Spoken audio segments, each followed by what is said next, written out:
try to pack in close. So they put me back in front of the microphone tonight, so I apologize for that in advance. I do not like being here. I do not like this light in my face, but I'm going to work through this. Thanks for everybody joining on the live stream. Thanks for everybody being here in person. This is night 3 of the Real Matter 2024 On the Ground lecture series. Thank you for being here.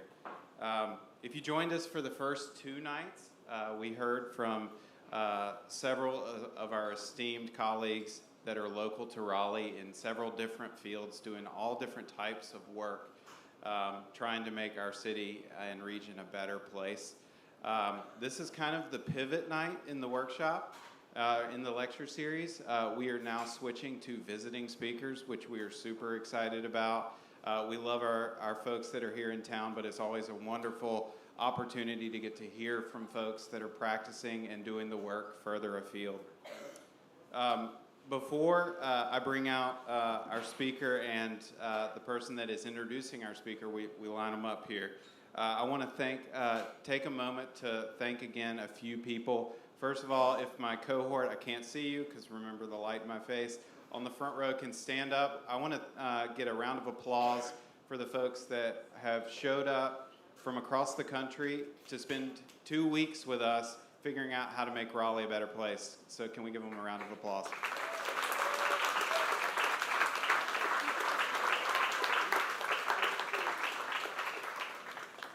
Also, again, I'm going to say it every night that they force me to be up here in front of this microphone. We could not do it without the support of our 35 individual entities that are sponsors this year. Their names are up on the bulletin to my left, or to my right here. If you see one of them, if you recognize the name, send an email, send a note, thank them for their support of this event. It means the world to us, and we couldn't do it without them. Tonight's lecturer is sponsored by Smith Senate, one of our esteemed sponsors. They are a stalwart in our design community, helmed by Rhonda and Girio. So at this moment, I'm done. I'm off. I'm going to turn it over to Rhonda to introduce tonight's speaker. So I'm off the stage. Rhonda.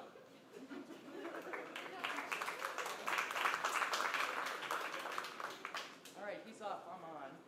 I just want to say good evening. As he said, my name is Rhonda Angera with Smith Senate Architecture. We are extremely pleased to be a sponsor of Real Matter. Hats off to Matt, Zach, and In Situ for working so hard to put this together. This great design workshop just highlights architecture in Raleigh. We couldn't be more pleased to be a part of it. That being said, we're really honored to be here to introduce Maura Rockcastle. Maura Rockcastle is a landscape architect, co-founder, and principal of 10x10 Studio in Minneapolis, Minnesota. Maura's design and leadership approach is grounded in listening, experimentation, and empathy, allowing her work to translate experiences into landscapes through spatializing stories and activating the senses. She holds a BFA in sculpture and printmaking from Cornell and a Master of Landscape Architecture from the University of Pennsylvania, where she won the Ian L. McHarg Prize and an ASLA Certificate of Honor. With a background in fine arts, she balances a rigorous approach to leadership, project implementation, and design excellence with a conceptual sensibility rooted in process. Maura has taught design studios at Harvard GSD, Yale School of Architecture, and the University of Minnesota College of Design. She has worked with renowned design firms Snowhetta, Tom Leader Studio, and James Corner Field Operations. Her professional experience is focused on cultural, institutional, and public realm projects spanning many scales, from 4,500-acre parks to 5-acre urban plazas to small collaborative art installations. In 2015, she co-founded 10x10, a transdisciplinary landscape architecture and urban design practice with a mission to co-create compassionate, immersive, and resilient spaces that confront the issues of our time. The firm is grounded by a shared curiosity and passion for experimentation, storytelling, and agency. They collaborate with visionary clients and teams to co-create immersive, resilient landscapes that adapt to social, economic, and environmental transformation. Capitalizing on creative alliances between fields, they operate comfortably within a shifting set of disciplinary boundaries. They listen, communicate, and trust, cultivating a design process full of community and laughter. Their work pays careful attention to craft, beauty, and temporality inherent in any landscape. Merging art and science, their process challenges norms of the landscape architecture profession. They explore spaces, stories, materials, and ecologies at all scale, and elevate the everyday human experience through a deep respect for the authenticity of people, culture, and ecology. Recent notable projects include the historic Fort Snelling revitalization, the Philando Castile Peace Garden, the Ellen DeGeneres campus for the Diane Fossey Gorilla Fund, and the Constellation Garden Remembrance Memorial at UNC Charlotte. Recognized as a national leader of design process innovation, adaptive reuse, and culturally significant landscapes, her projects have received national awards for design excellence, sustainability, and preservation from the American Institute of Architects, the American Society of Landscape Architects, the Urban Land Institute, and the Architectural League of New York, who named 10 by 10 one of their 2024 Emerging Voices. Without further ado, it is our great pleasure to welcome Maura Rockcastle.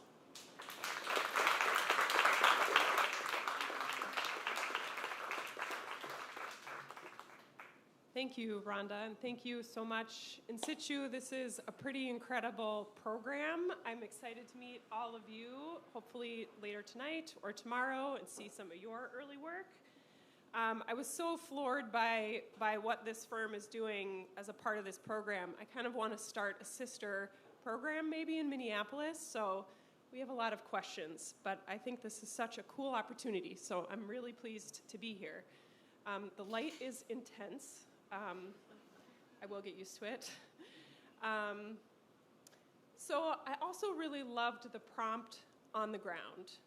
We talk a lot about grounding, ground as kind of an action or a process, the layers of history or stories that are embedded or held in the ground as the beginning of a conversation or a starting point. So I couldn't quite find the right way to position it, but grounding as an action kind of aligns with how we approach everything we do at 10 by 10, again, as an action or a process. So I'm excited to lean into this theme, talk a little bit more about kind of how it shows up in 3 projects, and kind of just what drives us as a practice at 10 by 10.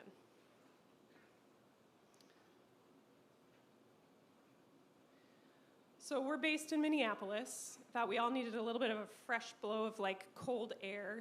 It's hot here today. We're covered by ice and snow 6 months of the year, for the time being, anyway.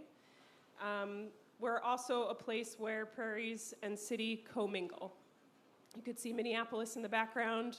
In the foreground, this is historic Fort Snelling. On the bluff above the Mississippi River, I'll talk a little bit more about this project in a bit. Our practice is almost 10 years old. We're made up of 18 people. We're women-led and women-owned. And we're going to have a big birthday party next fall on October 10th, which is a Friday. So consider yourselves all formally invited. If you're going to be in Minneapolis, we'd love to host you. I'm sure we'll make a big to-do about it on Instagram. We're really excited to mark that 10-year passing. We, as a group, actively seek to sustain joy every day and to create a really healthy culture and an office where people want to be and to stay and to grow. And over the last 9 years, we've had the fortune of having a pretty significant group of people grow together and evolve over time and help define who we are as a practice collectively. We believe that by centering joy and fun and laughter, and operating with vulnerability, that is how we will continue to maintain a healthy culture. Also by living our mission, laughing, making things, celebrating all of our non-work passions, like writing haikus, that we can connect better with each other and build trust between each other. And that is important because a lot of the work we do is not easy. We are a mission-driven practice that has been co-founded to create, we heard some of this already, but compassionate immersive and resilient spaces that really do try to confront the issues of our time. And how we practice is a choice, and it's increasingly important how we are practicing, how we're choosing to practice. These are some of the critical issues that our work and our field is confronting. The tensions, the truths, the stories that are all, again, deeply embedded in the ground, in the physical, social, political fabric of our landscapes and our communities. And as landscape architects and designers, we have a lot of power as we reveal and address or call attention to these issues. And it's really helpful to be aware of this power, to see it, to question it, and to work hard to understand it. So as we define ourselves, we're also, we use words like we're a critical practice, we're an experimental practice, we're a process-based practice. And what does all that mean? So to kind of deepen the framework that we're operating within and what a critical practice means to us, we align ourselves with Beth Meyer, who's a historian, landscape historian, and faculty at UVA. She has a lot of writings on practice as criticism. And we love when she speaks about the goals of practice as criticism, really to foster a precision of language, to produce new ways to think and evaluate, and to agitate for change. So we're actively working on doing better at a lot of things tied to that idea of activating or agitating for change. Among them is being as transparent as possible in how we run the office and how we communicate. We sort of do decolonizing nonviolent communication workshops together as a team. We have a salary ladder. We have a lot of kind of open dialogue about where we're going as a practice and why, and everybody is generally excited to be a part of that conversation. We're working better at our mentorship processes, at building our collective ownership and stake, people's ownership of the firm. And of course, work-life balance is a big priority for us. Our health is important. Our mental health is important. We talk about that a lot. And as a part of that, of course, there's a lot of gratitude and thankfulness and love. So there are kind of 4 themes or actions that define our design approach. And I'll be highlighting these 4 right now, and we'll try to kind of layer them into the 3 projects we'll talk about. The idea of vulnerability, of being vulnerable, the idea of unlearning, of truth, and of curiosity. And in our experience, how many landscape architects maybe are in the room? Could you raise your hand? Okay. So, I think all of us, maybe designers, architects as well, are exceedingly compassionate people. We all acknowledge that confronting these issues of our time, climate change, justice, equity, really community-driven, what that means from the design perspective is not easy. It takes grace and bravery and dedication and a lot of time. But the more transparent we can be as leaders or humans or practitioners within this context, the more vulnerable and arguably powerful we become as activists. Our approach to practice also often begins with a question. We believe deeply in the idea of questions as design drivers, as dialogue initiators. They're open-ended. They're extremely important for us to establish this position around process and agitation. So much can be learned by the questions we're being asked from our clients, our communities, our collaborators, and each other. And we believe that when we embrace what we do not know, it is in a way a form of defiance or challenging these typical structures and modes of contemporary practice, and that impulse to know is really a spark. It's actually a creative generator in its own right. The third kind of theme is truth. Weaves itself through everything we do. Seeking and acknowledging truth is a choice. So things like, where are we standing? What has happened on this ground? What impacts does our environment continue to have on us? Who are we listening to? How are we listening? We commit to spending quality time in the places where we work as much as possible. We're starting to work more and more nationally, which makes that spending of time a little bit more difficult. But at least our local projects, spending time is a kind of layered commitment. And this sort of feeds a lot of the process pieces that we put in motion about how we're listening, how we're seeing, how we're drawing or photographing in order to understand sites in different ways, and how to get to know these spaces more deeply and the communities that live there in different and dynamic ways. And the fourth theme is curiosity, which goes in hand with openness and imagination, optimism. It's really a commitment to embracing a practice of probing and not proving, of asking questions, which again is kind of a mindset of action, and not problem solving, not finding solutions or being solution driven, but letting the sequence of processes actually, or questions actually, lead you through a process. So we deploy a range of creative methods. These are some ice and mud drawings that we've did down in the river valley or along the lakes. We have a lot of urban lakes in Minneapolis. And they help us sort of not only just spend time, but shift our perspective, really get to know materiality at a deeper level, and embrace detours as ideas come from getting messy and spending time in those ways in the landscape. So a couple years ago, our team co-created these 10 values. They embody our team's passion and commitment to the work we're doing together, and they're a guidepost to shape the work we do and aspire to do. So as I mentioned, I'm going to talk through, I'm not going to read these, but they are on our website. We spend, as I mentioned, a lot of time in language and words, and these continue to evolve. We'll revisit them at our annual retreats together, and so they're kind of a living set of values as the world changes, as we all know, around us quite dynamically. But yes, we'll walk through 3 projects, each of them highlighting these 4 themes in different ways. And I'm really excited to hear what your questions are.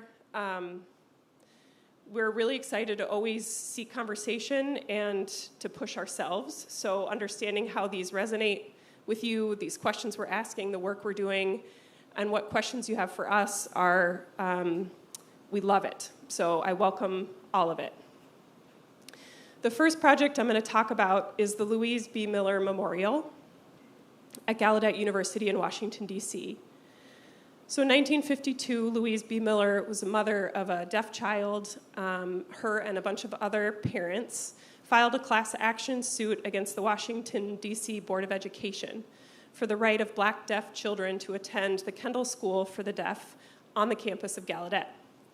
Schools in D.C. at that time, of course, were segregated by law, including the city's only school for deaf children, which was the Kendall School for the Deaf at the Columbia Institution for the Instruction of the Deaf and Dumb and Blind, which is now Gallaudet University. So until this lawsuit, deaf and blind Black residents of the district were sent to the Maryland School for the Blind, which was in Baltimore, a 2-hour bus ride away.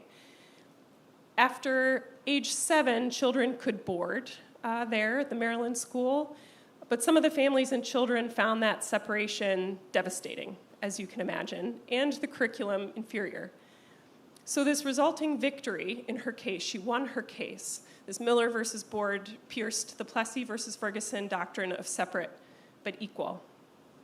It's a very powerful and relatively unknown and untold civil rights story. And Louise's activism, like the fight for freedom and racial equity, was never a straight line. And through the design of a memorial, a freedom garden, and a series of sensory rooms and new interpretation, Gallaudet wants to share her story on their campus. The project became organized around the knowledge that deaf people create new modes of knowing, of seeing, and making that are unique to the world. Our primary sets of questions were, and you'll see these questions for each of the projects I'll share, and there's a lot more than this, but these feel still like the driving ones. What types of spatial strategies can create a heightened visual, tactile means of spatial orientation to deepen sensory knowledge for all? What does Black deaf space look and feel like? And how can we honor the Black Deaf experience in the landscape? The formal Kendall Division School is shown on the right. And compared to the other historic buildings on campus, you get a very clear sense of how the architecture really contributed to a sense of abundance for white students and something entirely different for the Black students. Gallaudet University is committed to confronting this past and to leading a national reckoning with the destructive legacy of segregation through this memorial, through new programming that really honors and celebrates the Black deaf community's fight for educational justice in America. We're working with an incredible team of Black deaf faculty, staff, students, and alumni at Gallaudet, and they have been leading and stewarding this project alongside programming for a new Black Deaf Center for years. Two of Louise's children, Gerald and Carol, have both been a part of these engagement sessions, and this is sort of 3 years ago, so we're in the middle of the pandemic through a lot of these conversations. And there were also members of the broader Black deaf community in Washington, D.C. that participated, kind of came and went. And our partners at Mass Design Group out of Boston, led by deaf architect Jeff Mansfield, he's in the upper left, are key design collaborators in this work. So before I can go forward in the project, I want to back up a little bit.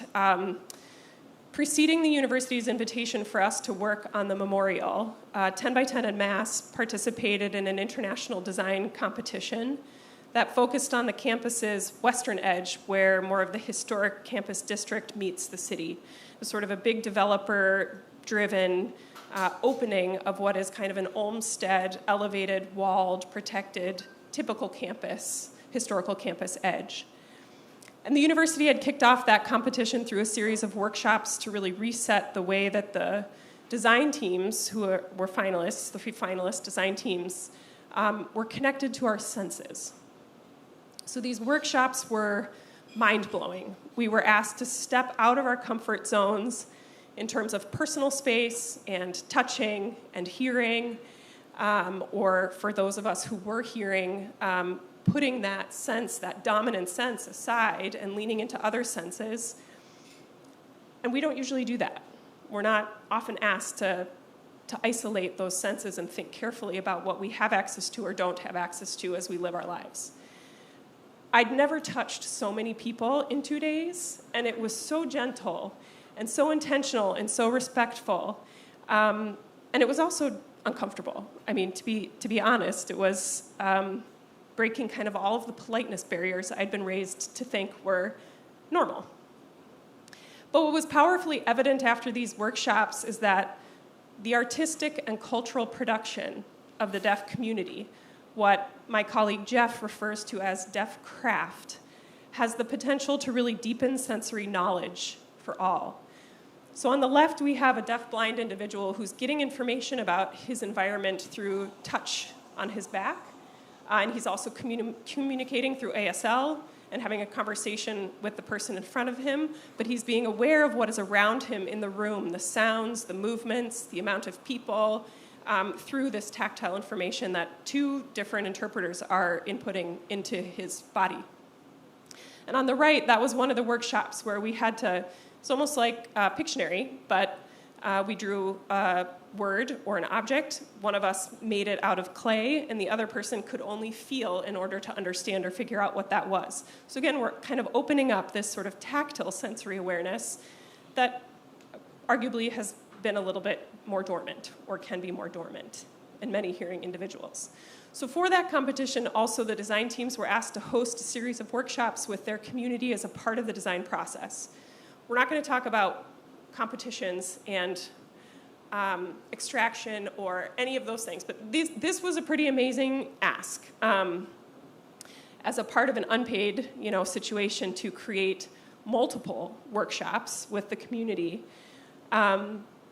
It played a large role in our approach to the competition proposal and also to the memorial in the end.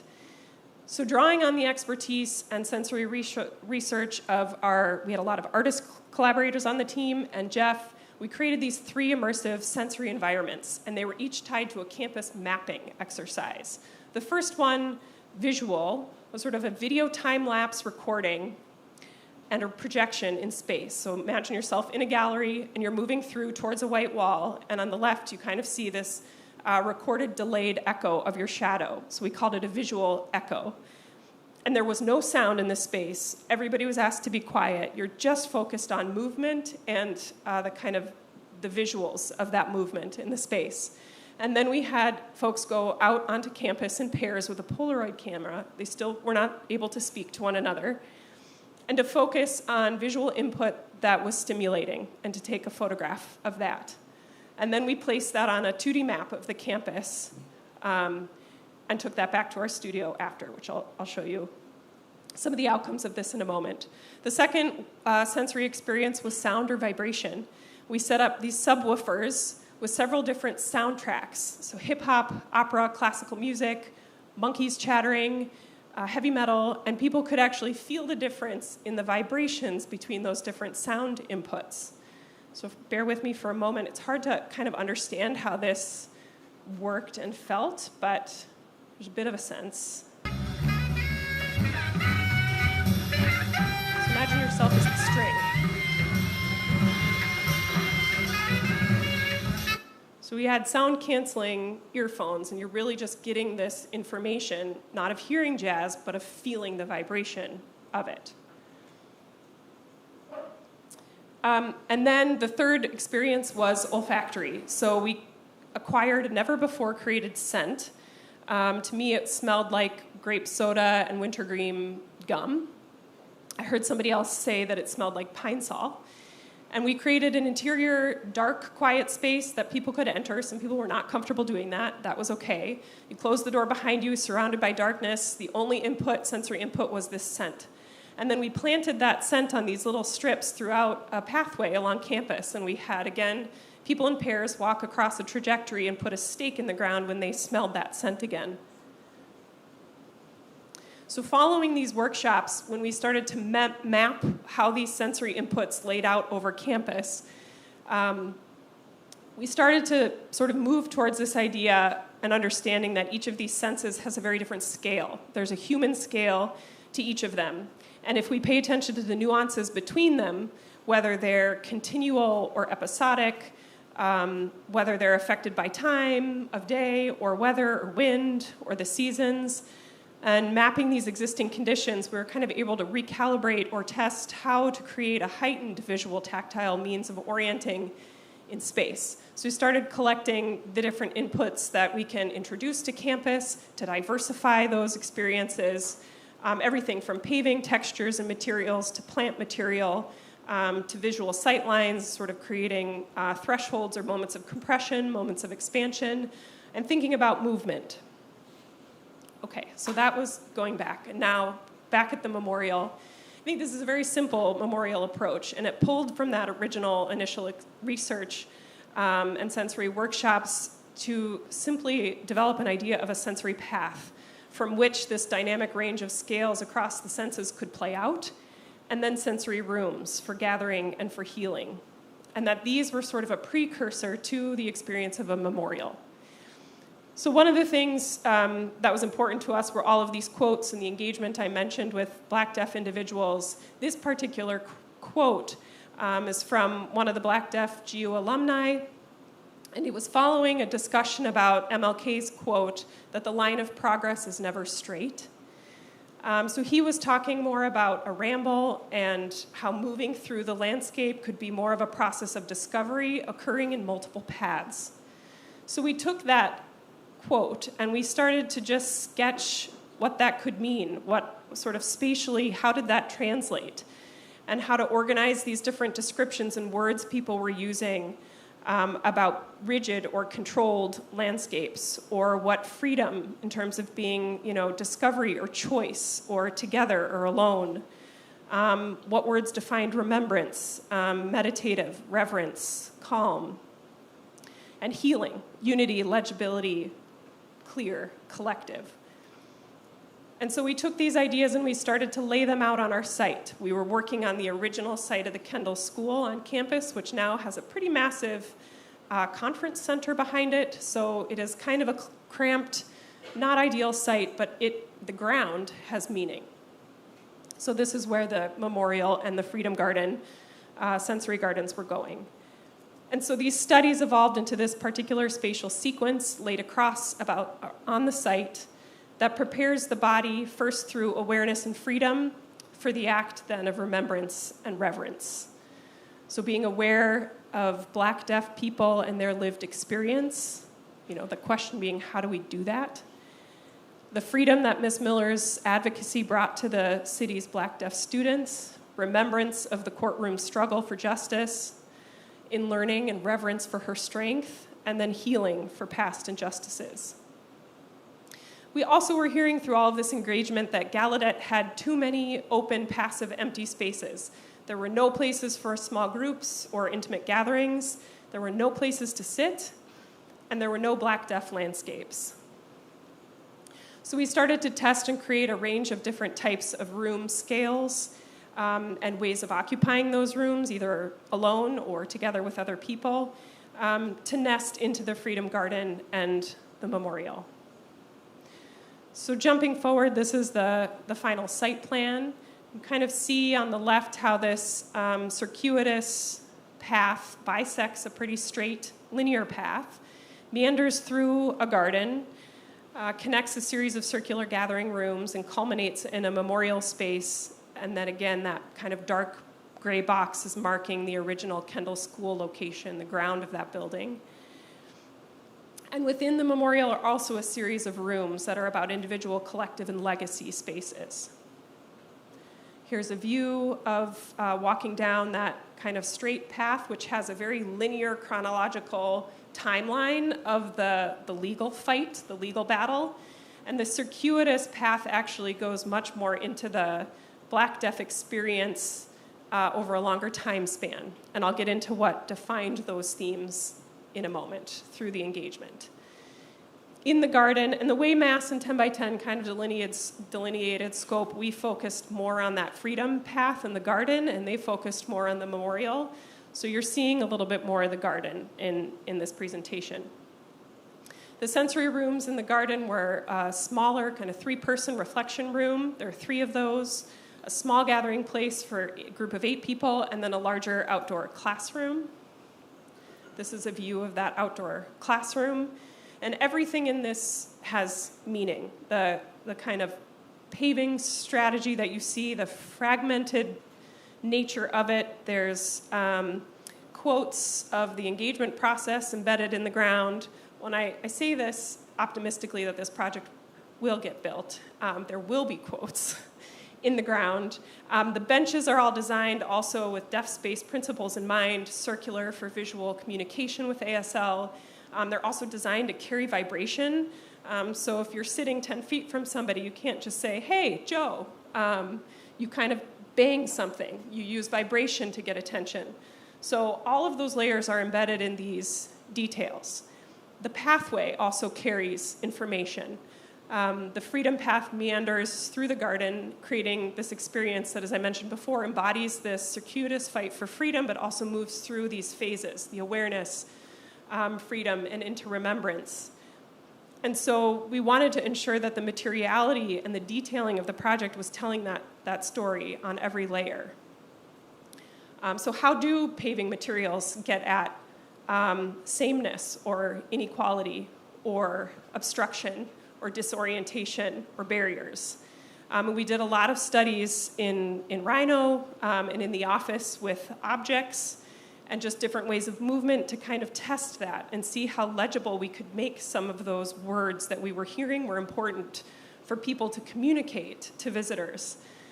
So moving along the path, you kind of experience a gradient of color, you experience a change of scale, kind of edges of the pathway are they're curbs to be able to register a cane, a blind person moving through them, but they also vary in depth and verticality.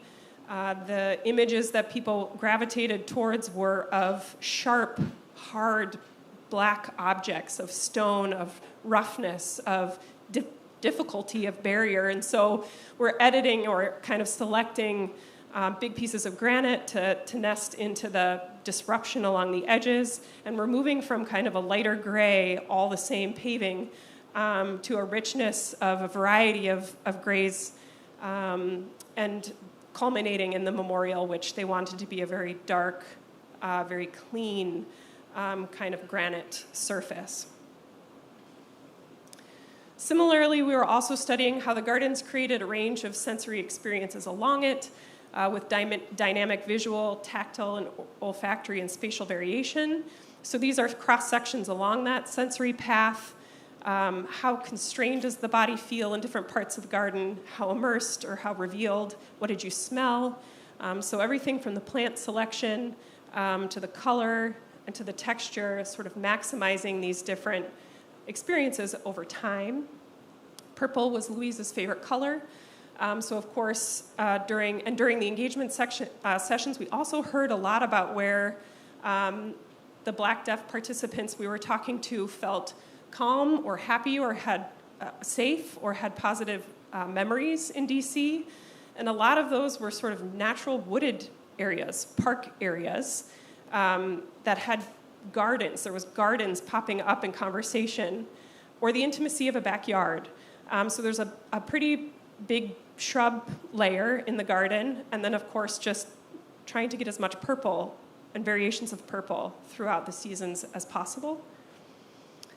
Also start to see here, this is that intimate or kind of mid-scaled room. There's a layer of interpretation embedded in the path as well.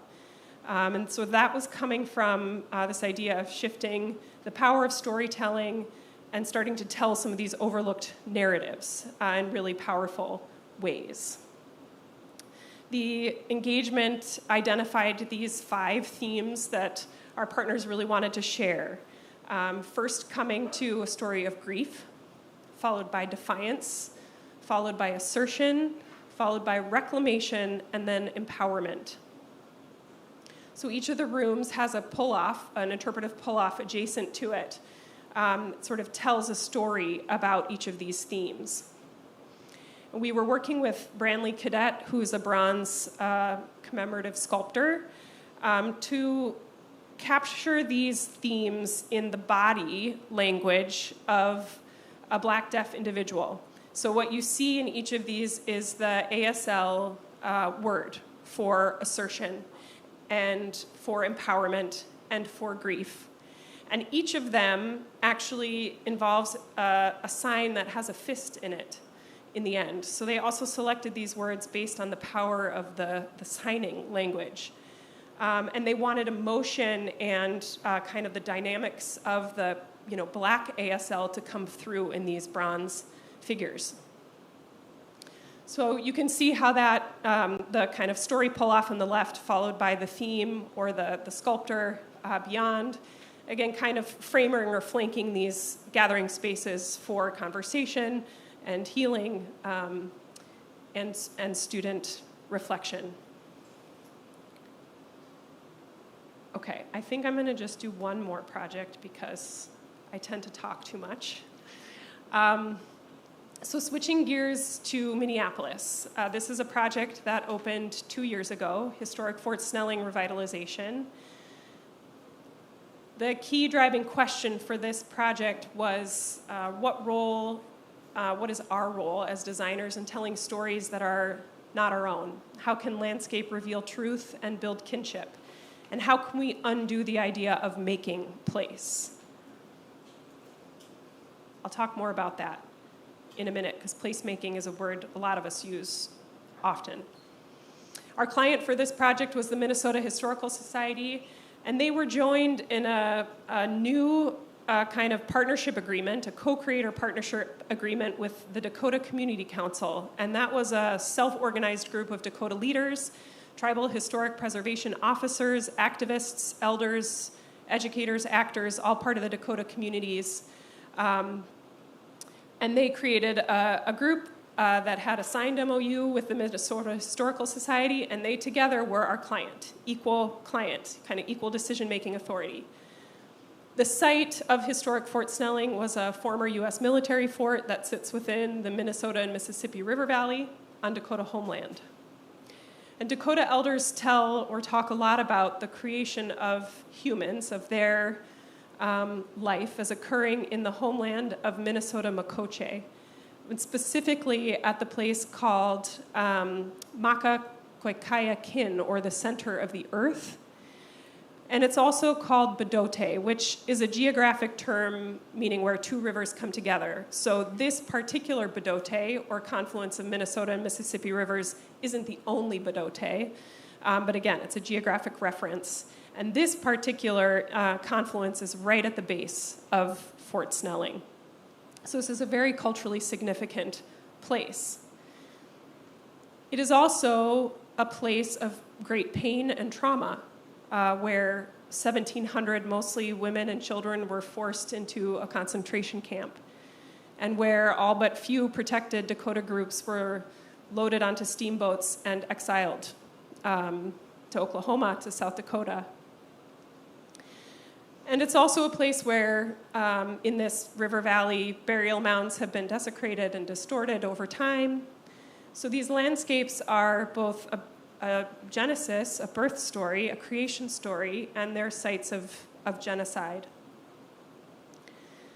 And these stories are not being told yet. But Minneapolis there are multiple Native-led organizations. There's work happening across this river valley that I am so excited about, and we as a practice are committed to, our colleagues are committed to. There is a huge change, I think, in even how these clients are coming together to do this work. So I'm hopeful that these are changing trends. So when I mentioned earlier this idea of undoing the idea of placemaking, through this experience of working closely with Indigenous partners, we've heard that placemaking can be a painful term, contested. It's really grounded by a more westernized perspective and a hierarchical viewpoint. So in some viewpoints, landscapes are already made. They're complex layers of communities, climates, histories, materials, and ecologies. And so our approach, instead of placemaking, is perhaps something more of place revealing or place bridging, place listening, evolving, celebrating. And that has felt like a better set of words to use, especially for our Indigenous partners. So guiding this project was also this idea of Mitakuye Oasin, or all of my relations, all of my relatives. And this is a worldview that exhibits profound respect and responsibility to the natural world. So a lot of the things we also do are just listen, and we try to draw. We try to understand or translate values into some of our typical drawing formats. Plans are tough because plans have boundaries on them that are political, that don't necessarily align with kind of cultural or sacred understandings of place. Sections are helpful because they show, again, the deeper cross-section or layers of geology, of springs, of why some of these places were culturally relevant to begin with, of prospect, of refuge. And so this idea of also kind of situating a long section, a geographical large-scale section that circumnavigates or cuts around that river valley intersection, Minnesota-Mississippi rivers, and historic images, and kind of animal nations and plant nations, was trying to kind of get at that different worldview, to hold that, and to keep showing that to our partners that we're trying to understand, we're trying to do better and to listen and change the way we represent landscape. So for this project in particular, prairie restoration, this was again an old fort site, a subterranean, modernist, brutalist visitor center that was leaking. So that was coming out, and we were tasked with reducing the parking area and redefining this landscape. And the Historical Society was going to take one of the barracks buildings and turn that into a new visitor center. So this landscape, from the Dakota Community Council's point of view, needed to be a prairie restoration project first and foremost, turning as much of this sort of lawn, mowed, straight, axial, kind of militarized lines on the landscape back to prairie. There was also a priority of shifting the stories that were told, of course, and to shift the way visitors experienced and moved through the landscape. So using topography and planting, the idea of reorienting visitors to the river as soon as possible when they arrived on the site, moving along the bluff in linear ways and not going kind of to and from or straight lines to these overlooks, obscuring, if we could, or hiding some of the dominant views of the fort and the military buildings. So sort of all part of our charge. Here we're looking at that entry plaza where, again, we're seeing the figure of the confluence of the rivers of Bdote in the ground. There's interpretation right off the slide in the bottom telling a bit more of that story. And then you kind of primary pathway moves you down to the river, and then you weave back through the landscape towards the fort. There's gathering spaces embedded here, of course. There's programming and kind of education opportunities that the Historical Society wanted to hold here, and the Dakota Partners also wanted to be able to hold here. So orienting to the river, seeing the river, which isn't something you were able to do on the original site. Again, moving through the landscape in these various different kind of ways, a more organic and fluid flow. Present, you're seeing a lot of sage and blue stem, sweetgrass, healing and reflector plants that have deep significance and sort of welcome the Dakota communities to the site in a different way.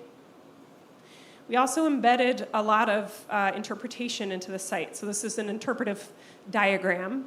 Again, the idea that understanding this site as Bdote, as Dakota homeland first, was a priority.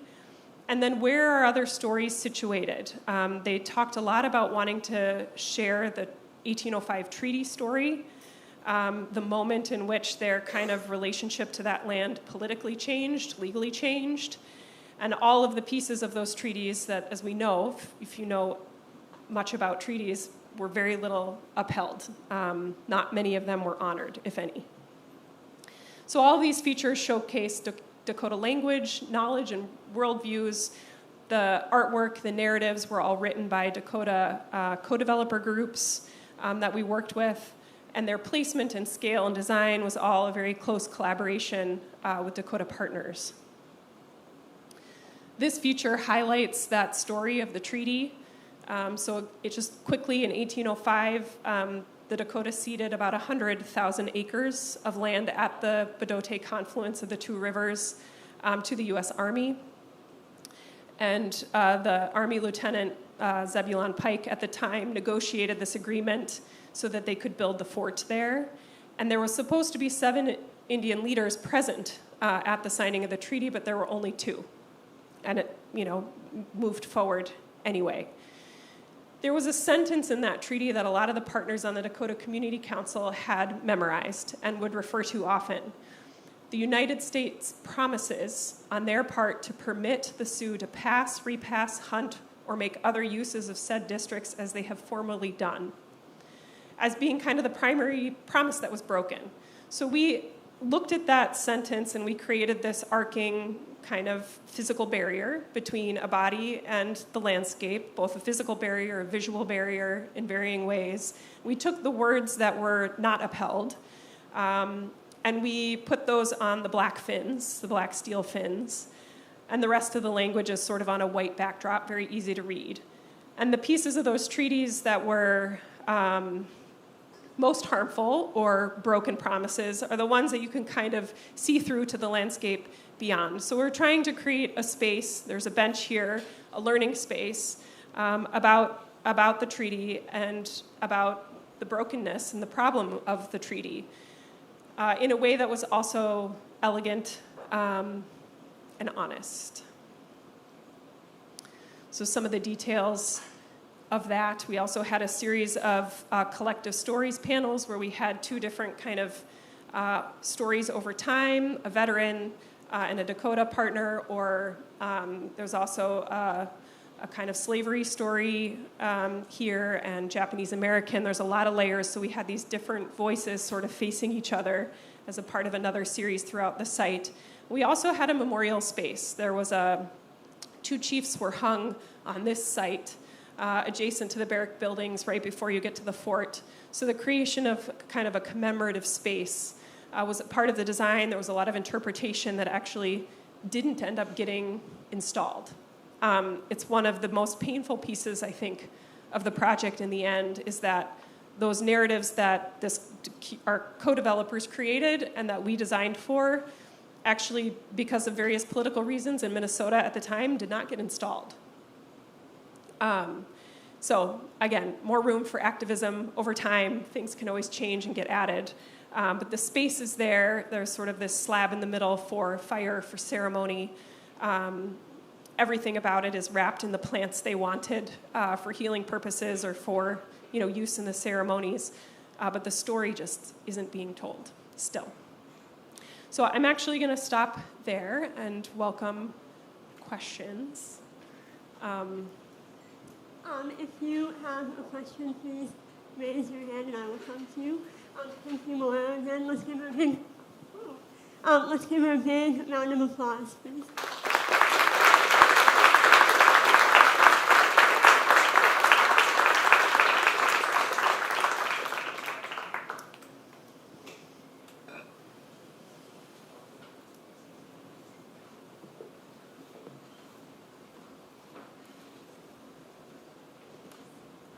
Hi, thank you so much for all the information that you shared and as your words being transparent about your firm and for sharing this history with us as well. I think it's really important to share the projects, but I really appreciate the detail that you gave us, so thank you for that. My question is about how you got your firm started. So you said that you decided to be a mission-driven firm, so I'd love to hear a little bit about your thought process and how you were going to actually get that started before you got started. Sure. And then I'd love to also hear how you get in front of the clientele that is your ideal clientele and how you, just kind of made that happen. Sure. Those are great questions. So my business partner, Ross Altheimer, and I did not know each other before I moved back to Minneapolis. So I had been living on the East Coast. I moved back in 2013. I grew up in Minneapolis, so I was coming home. And I had met him as everybody, I didn't know what to do when I came home. I had a young kid. I had worked in some great places. I wanted to understand the landscape, the practice of Minneapolis. But I wasn't super excited about, there's great practices there, amazing firms doing great work. I wasn't excited about any of them at that moment in my life.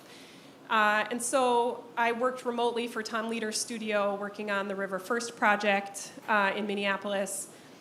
And I met with a lot of people, I talked with a lot of people. I thought really carefully about what I wanted to do differently than the places I'd practiced before, at field operations or at Snowhetta, Tom Leader Studio, what was great about those experiences, what felt missing in Minneapolis. I wanted to what I loved about Snowhetta was the conversation and the dialogue and the openness. The transparency, I think, comes from the success of that in that practice. And I was missing the why behind a lot of it too. So I think that's where the mission came from. I wanted to be able to understand what we were searching for and why, and what the work could mean, and to be accountable for something.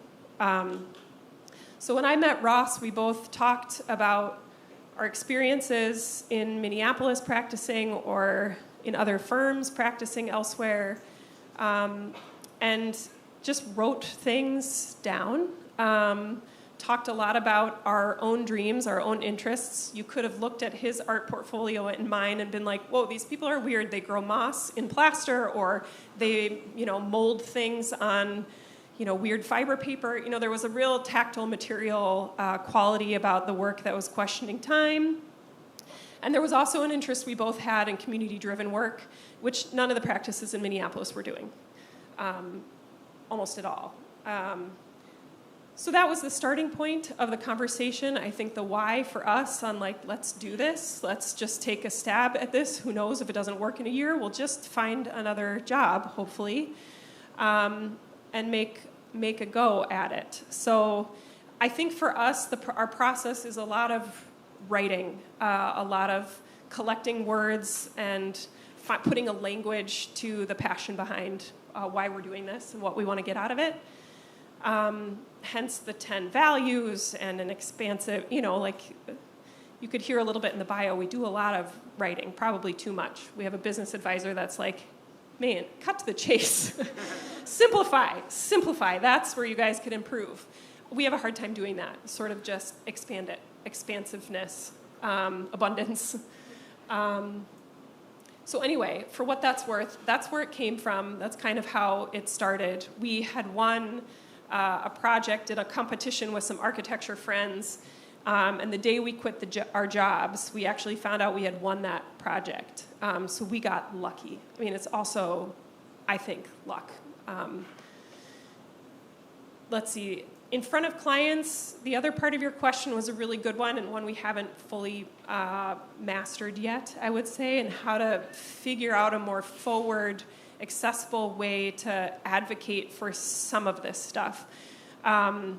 We have a lot of friends in nonprofit world, in Minneapolis, in the arts and culture world. We partner with a lot of people who do incredible community work. We support practices we love either through donations or volunteer work or offering internships for them, even if they're artists or not practicing landscape architects. So a lot of the way we have these conversations, I think, is through relationship, through examples, and just networking and showing up. So, great Nice question. to see any other hands. Hi, just want to echo the gratitude for an excellent presentation and kind of want to build on that with a question about like your firm's leadership into the unknown. You talked about unearthing history, and I guess my question is, how do you know when it's appropriate for you and your firm and your group to kind of dig into those lessons and start to bring those to light, or when to bring in partners and when to bring in, like you mentioned, landscape historians and those types of groups, indigenous groups, to learn from them as well as researching yourself? Yeah, I think the sequence of that is, what are the partnerships first? Who needs to be at the table first? That's the kind of key question we ask. How do we make sure, okay, we understand the project budget, we understand what the client might be looking for, but we can't do this, or we're not the right person to do this, the group to do this, so we need to get the right people at the table. It's a lot easier in Minneapolis, St. Paul, like our world, to do that because of how many people we know. I don't know that we would, well, the partnership is key, I guess. So when those people are at the table, oftentimes the pushing of the boundaries or the limits or the asking hard questions comes from those groups. And we then just help. We do the drawing, we put the words up. We ask the hard question for them or with them, alongside them. So, I don't know, I think that is really just what we commit to, is by teaming well and by giving fee to the right people who need to be at the table. That's what changes the conversation, and that's what allows us to do this. A lot of this demanding of power and acknowledgement and truth is coming from these partners.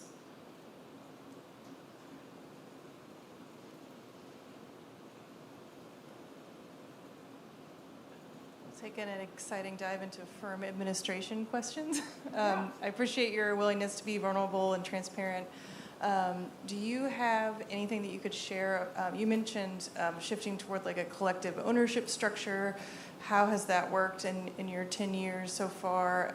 And are there any specific policies or benefits for your staff that you feel like have been really important?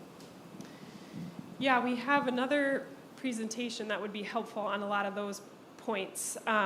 Actually, I think one of them is recorded from ASLA Minneapolis conference last year.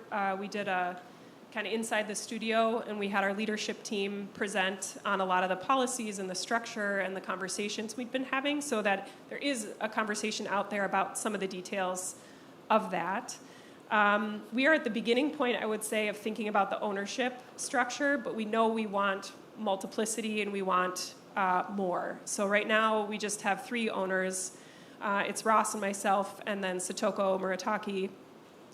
And we're excited about figuring out how to do that better as we grow. We just need to be careful because we're a small group. The work we do, well, we're being transparent, right? It isn't super profitable, you know? So how do we survive and pay people really well, at least competitively, live our mission, live our values, and have everybody feel like they have a voice or really have a voice in the practice. We are committed to those things and we talk about them a lot, but we haven't figured it all out yet. So it's very much a work in progress, and I think we're setting up a kind of framework or a skeleton to be able to do this, but we're still in a position of just trying to see what other models there are out there, what's working for folks, what's not working, and in our own group understand like how much transparency is too much. Like, when are you starting to get nervous? You know, you see certain levels of finances, you get kind of nervous. You know, I get nervous, but I have a different stake in the game. So we have to be careful about all those things. Work in progress, but happy to talk with you more. Hi, is this on? Yeah, it is. Hey, yeah, in the back, sorry. This is William Dodge. I do a lot of large-scale public art, and I can't help but relate to the last thing that you showed us about the political kind of nightmare that kept a lot of the installation from happening. Is there a plan to address that in the future, or do you just need to wait for the political landscape to change, or is the client trying to fundraise, or is it even about that? Is it less about money and just more about the story? I'd just be curious to hear your thoughts. Yeah, we've had a couple conversations, and it's been a little while since we've picked them up again, but just asking a lot of questions about why isn't that work here, and asking our partners, like, did you know that wasn't going to show up on the site? Yes or no? You know, like, were you told? I am constantly impressed by this client's ability to navigate the political intensity. They get a lot of state funding, or not, depending on what risks they're willing to take. Leadership changes, both at a macro level and then down to the different groups within the in the organization. I think it could be one of the hardest jobs ever to kind of advocate for something and then just be told no. And there's a lot of people there that are advocating for this, that did their very best to do what was possible, and that the pressure that we can put on organizations, on agencies, through continuing to kind of commit to this work across the city. Like, the more these native-led organizations get funding and get boards that are powerful, are in the room and advocating and learning how to advocate for money and for power in different ways, the conversation is going to continue to change. There's no longer going to be, I think, political bullying, which 5 or 6 years ago happened. I don't know the answer to that. I just see that there is hope for things to come into play when the institution is ready to go there. The work has been started. Other organizations around the city are doing this beautifully. And so I just have to hope that there's a groundswell that's going to continue to just shift the limitations that we see here on this project over time, and that what was built was pretty amazing at that moment. I don't know. It's a great question. I also, when we bring students here, I tell them the story and suggest maybe they could write a letter too if they're interested. So, I don't know, trying to put pressure on from multiple different scales and points of view. Hi, Maura. Hi, Susan.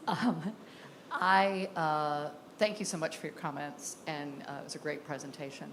My question is, have you ever been to Raleigh before? I'm sort of switching gears here from business and politics, but have you ever been to Raleigh, North Carolina before, and do you have any initial impressions, and can you compare them with what you might have thought were your expectations? I have been to Raleigh a couple times in the past. When I was at Snowhetta, we were working on the Hunt Library at NC State with Susan's team, actually. So my time was fairly limited and very focused on campus and the library and that moment of landscape within the campus context. I was telling Matt earlier, I have been to downtown. I remember having fried pickles and beer. But I haven't spent a lot of time walking and things you all have probably been doing in the last couple days, like reading the landscape, looking and observing and understanding. Matt and I were talking a little bit about maybe some similarities between post-pandemic kind of urban situation in Raleigh versus Minneapolis. There's some similarities there. I would say I haven't seen enough to know if my expectations or the reality are different yet. I'm looking forward to some exploration tomorrow. What I have been kind of impressed by is I see a lot of, there's cool, small-scale stuff around that seems creative or art-forward. I don't know, like this performance venue, or there's been just some other evidence of like vitality in the kind of small entrepreneur, however that's evident. That is very different than downtown Minneapolis. Like you have to go to some of the edges to see some of that creeping in. So if that's an indicator of kind of health where that's already popping up maybe in small ways in downtown, that's very cool and different and hopeful.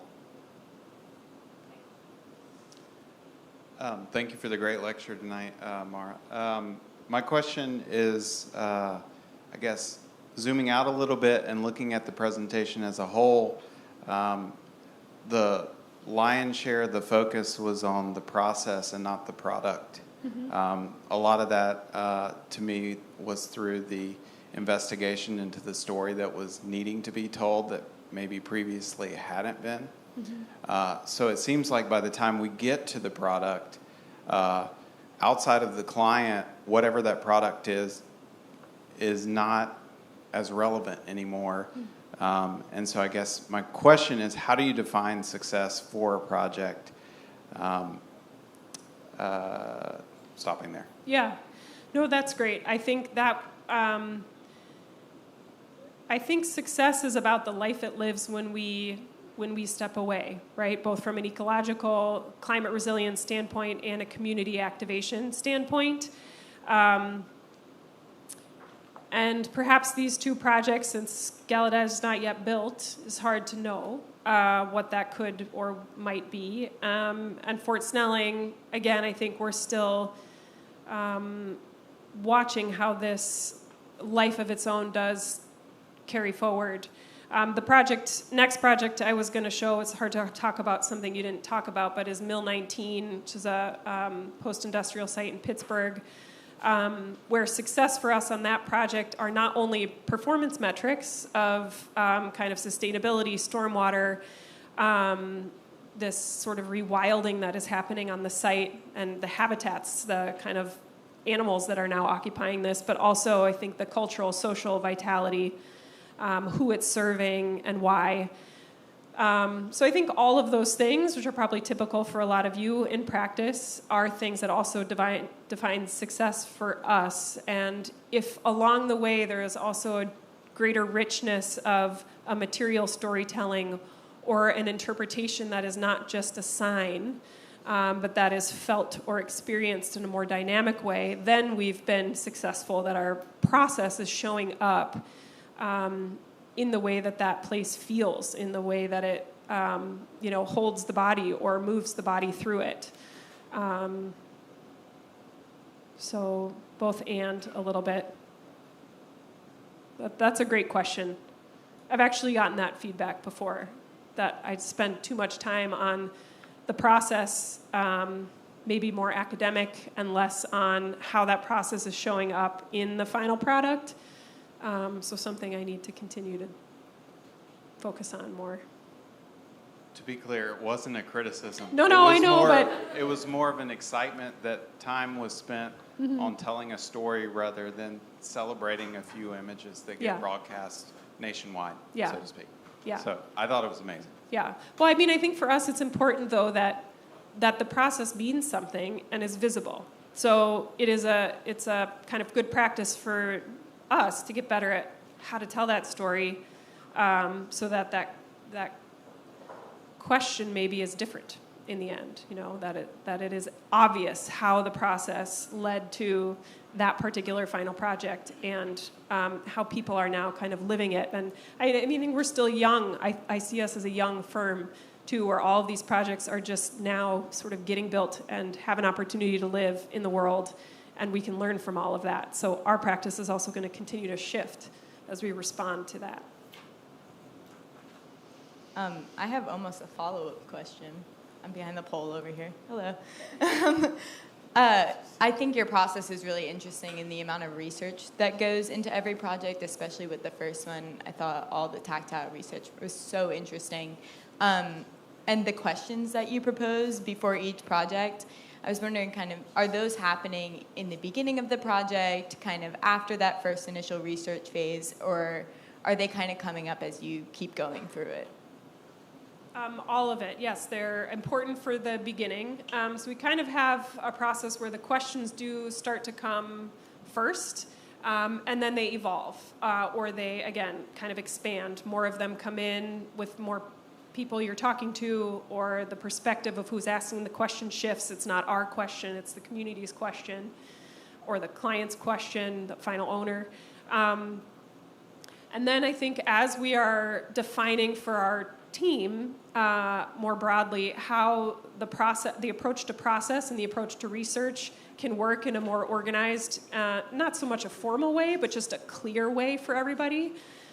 There's sort of a beginning, a middle, and an end to that. We're trying to define how to integrate those sort of process questions or experimental methods more strategically into the overall design process. How can it start to show up in mock-ups and material testing at the end of a project, and ask equally important questions as just, how does water on this site move? How does this ground hold water, in the beginning, some of the mud drawings. So I think, again, we're getting better at weaving it all the way through, and right now it's sort of episodic. It happens in the beginning in a big way, and then throughout a little bit. But we're trying to do check-ins at the end of each phase that sort of revisit those questions, confirm their appropriateness for the next phase, and then we get, again, the same way you would take a bigger idea and then detail it, we refine it or get more specific. How does that question actually impact the way we detail that bench?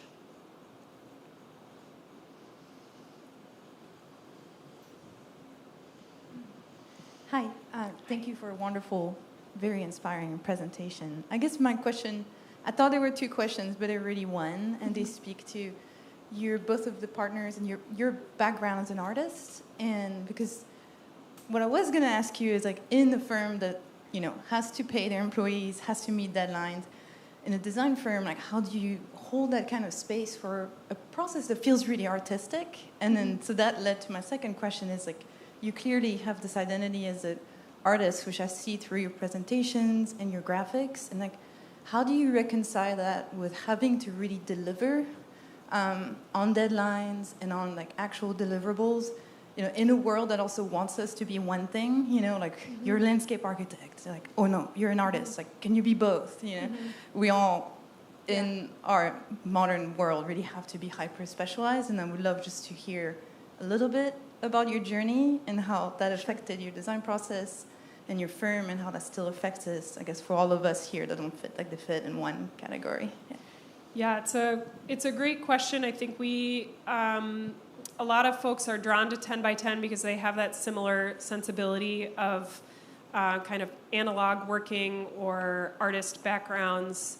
of wanting a more dynamic process to be a part of the work we're doing. I mean, that's the fun stuff. It's a little bit more like what we do in studio at school, that doesn't get left behind. There's a reason we were taught that to begin with, and now that we're in practice, how do we make sure we hold it all the way through? It allowed us to do really innovative, creative work then. Let's not let go of it now. I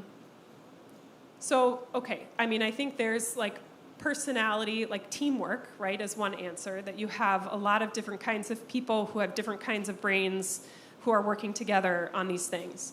I am able to get caught up in the nuances of a process question, and I have somebody else who's an incredible organized manager who's like, you gotta stop now, or let's put a pin in this, ask another question, and figure out how that translates to this next thing, which is how are we going to show this as site analysis to our client, because we're out there doing that anyway.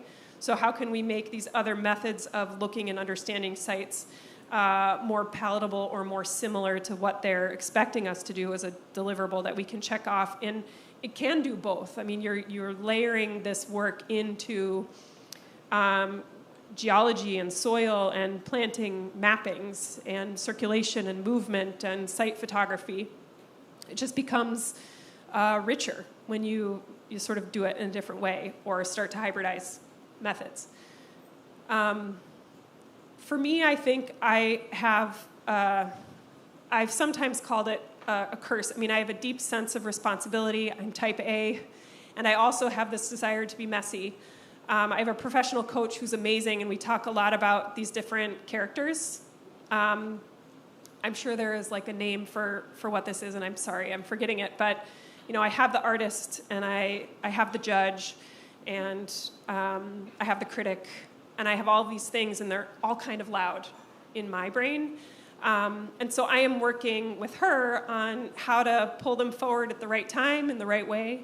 So also I think it just takes a lot of work as creative people in this field who also are expected to like manage amazingly, to know how to run a business, to understand the finances of it all, and to be successful in all of those different realms. We weren't taught how to do that in school, and not all of us creative individuals are good at all those things.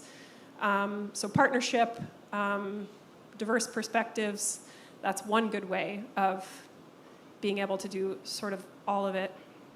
We also, as an office, do a lot of like kind of person, like we do all those different Enneagram and strengths. We're a little obsessed with that too. So we know each other really well, which helps.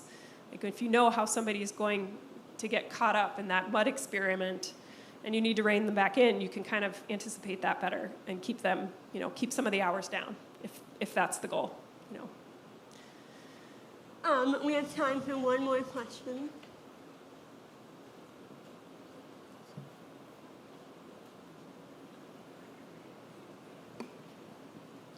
Thanks for a great talk. I had wondered if you could talk about your partnership or your interface or your collaboration with architecture firms or architects specifically, with your new practice versus with some of your previous experience.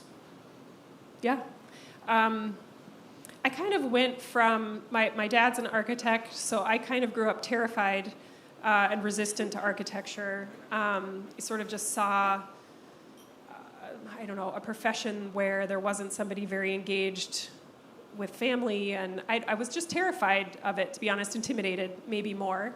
And I think that's why I went to art school. So it was not easier per se, but just more open-ended. And then I couldn't figure out what the heck I would do as an artist. I didn't have that kind of drive either. So came back to the design field pretty organically.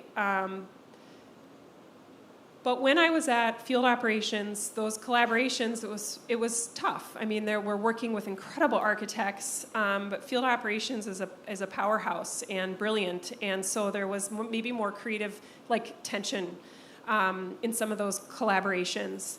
that I think was a huge learning experience in when to yield, how to kind of involve a client in some of that tension in very good, healthy ways. And then at Snowhead, as a landscape architect, you're put onto a team whether there's landscape on it or not, at least at that time. It's been a while now. So I was also forced to model buildings and think about pause spaces or access to the sky as a landscape language in the structure and the form of the building. So I got more comfortable through that kind of collaborative, transdisciplinary environment. And I felt more comfortable over a series of 3 or 4 years being able to speak a language that I could then begin to see, landscape and architecture, they're not that different. We're using a lot of the same language. We're thinking in a lot of the same ways. I don't need to be so scared or intimidated about this side of things. And so now, I think as a practice, we have a lot of great collaborations with architecture firms that we work with a lot. We've built friendships. I think Ross had been working in the field in Minneapolis in particular for over a decade and had a lot of really good friends who are architects. He's also trained as an architect and a landscape architect. So he was already comfortable in that world. And we appreciate, some of them are different, architect by architect firm are very, very different. We try to just have an equal role. We try to show architects who aren't used to working with firms like us that we will support presentations, that we will get messy in Rhino, that we will, do a lot of different sketching or collaging, that we're a partner, that we are willing to be there with them to make the work better. So in some senses, to be successful, we don't stay in our lane, which is also, I think, a financial administration problem sometimes. But that allows the collaboration, I think, to be really powerful and really fun. We also have or try to uphold a no asshole policy. And so, I think if we're feeling like we're being sidelined or not allowed at the table in a particular way, we might not work with that partner again. So I think we're careful with all of those partnerships, too, to make sure that it's a productive, truly collaborative, and healthy partnership. Let's give a big, big round of applause for Maura.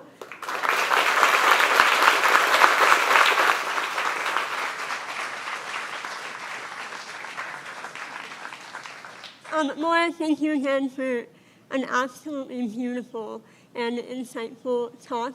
And thank you to everyone that has come out tonight and for supporting Real Matter. The lecture series continues tomorrow night with Ben Mead, who is the design director at Alloy Development based in Brooklyn. Additionally, starting at 6:15 tomorrow night, we will be playing a couple of short films by Jordan Gray, who is a designer that is local to Raleigh. His short films kind of study the role that the community can play in the design process. So definitely come out early for that. That's all.